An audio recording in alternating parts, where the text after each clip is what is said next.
Seth Rollins just got stabbed in the back by his own faction and no one is talking about this. This isn't just another wrestling storyline, this is a complete and utter betrayal that could reshape the entire landscape of Monday Night Raw. If you don't watch this until the end, you will miss the absolute craziest breakdown of what just happened, and trust me, the implications are massive. We're talking about one of the biggest turning points in WWE in years, and wrestling fans are absolutely losing their minds over what went down. So stick with me because we're about to expose everything, and I'm breaking down exactly why this moment changes everything. Let me set the scene for you. The Vision has been one of the most dangerous factions we've seen in recent memory. Seth Rollins brought Bron and Bronson Reed together under one banner, and this alliance looked absolutely unstoppable. They were a unit, they were a force. But what happened on Raw today just proved that loyalty in professional wrestling is a myth, it's an absolute fantasy. Here's the thing that nobody expected: Bron and Bronson Reed didn't just betray Seth Rollins, they demolished him. We're talking about a calculated, premeditated attack that shows these two rising superstars are ready to take matters into their own hands. But here's where it gets interesting. Why would they do this? Why would they turn on the visionary who brought them together? Think about it for a second. Bron has been looking absolutely phenomenal in recent weeks. The guy has been cutting promos that rival some of the best on the roster. He's got that edge, that hunger, that presence that screams main event player. And Bronson Reed? The man has been a monster in the ring. Every single time he steps between those ropes, he brings intensity that's unmatched. But maybe, just maybe, they were tired of living in Seth Rollins' shadow. This is where I need to ask you something. Do you think Bron and Bronson Reed are capable of winning the world title on their own, or were they always destined to play second fiddle? Drop your answer in the comments right now because this is literally going to shape the rest of their careers. Let's talk about the mechanics of what happened because this wasn't some random attack. This was calculated. This was planned. This was ruthless. Seth Rollins was standing tall, probably feeling invincible with his two powerhouse allies by his side. But the second he turned his back, boom, Bronson Reed comes flying in with that raw power and aggression. Then Bron joins in, and suddenly the leader of the Vision is getting absolutely dismantled by the very people he trusted. The referee was trying to call for the bell, trying to separate them, but these two weren't having it. They were sending a message. They were saying, we're done taking orders. We're done being number 2 and number 3. We're ready to lead. And here's what really gets me. Seth Rollins built this faction. He brought these guys in. He nurtured them. He gave them a platform, visibility, credibility, and this is how they repay him? By absolutely destroying him in front of the entire Raw audience. This is the kind of betrayal that either creates a legendary blood feud or marks the end of an era. But wait, let me ask you this: do you think Seth Rollins saw this coming, or did Bron and Bronson completely blindside him? Comment your thoughts because honestly, I'm torn on this one.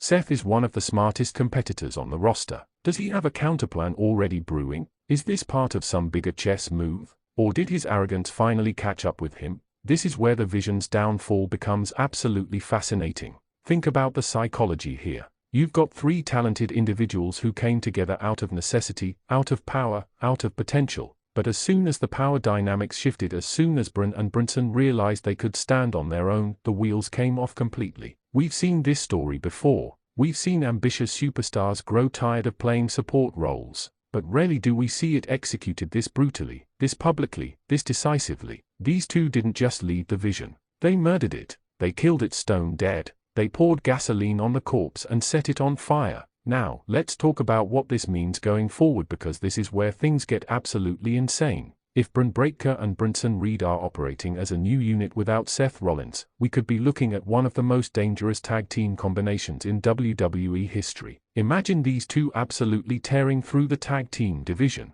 They've got the size, they've got the strength, they've got the killer instinct, and now they've got motivation. Or, and this is the plot twist nobody's considering, what if Bron has his own agenda? What if Bronson Reed has his own agenda? What if this wasn't a team effort but 2 separate individuals who both happen to turn on Seth at the exact same moment? That would mean we could potentially be looking at 3 individual storylines instead of 1. That would be absolutely genius booking. So here's another question I need from you in the comments: if you could rebuild the Vision right now, who would be on that team with Seth Rollins instead of Bron and Bronson? Who else has that combination of power, charisma, and unpredictability? Comment your fantasy faction because I'm genuinely curious what you all think. The aftermath of this betrayal is where we really see the ripple effects. Seth Rollins is now in a position where he's got to prove himself. He's got to prove that he doesn't need the Vision to be a major force on Raw. He's got to prove that he's still the visionary, still the leader, still the guy. But here's the problem: he's hurt, he's embarrassed, and he's facing two guys who are riding an absolute high right now. This isn't just about winning a match back against Bron and Bronson.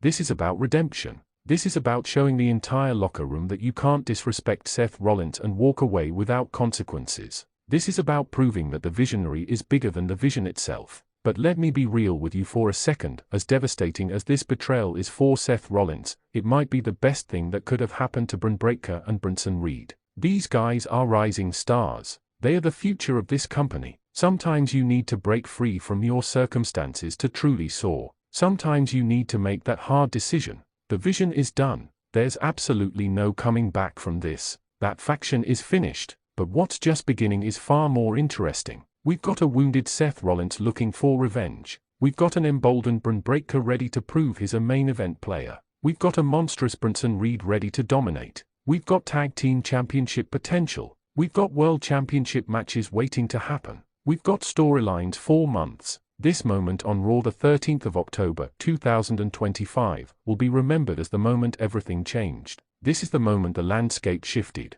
This is the moment we all realized that nobody is safe, nobody is guaranteed loyalty, and anything can happen in professional wrestling. So before you leave this video, I need you to drop your hottest takes in the comments section. Tell me, who's going to come out on top of this feud? Do you think the Vision could ever reunite? Are Bron and Bronson stronger together or apart? What should happen next on Raw? And please, if this breakdown hit hard and you're as invested in this storyline as I am, smash that like button, subscribe to Wrestling Zone 1, and share this video because your wrestling friends need to see this analysis. We're just getting started, and this Raw episode is going to be remembered forever. The Vision are done, but wrestling is just getting started.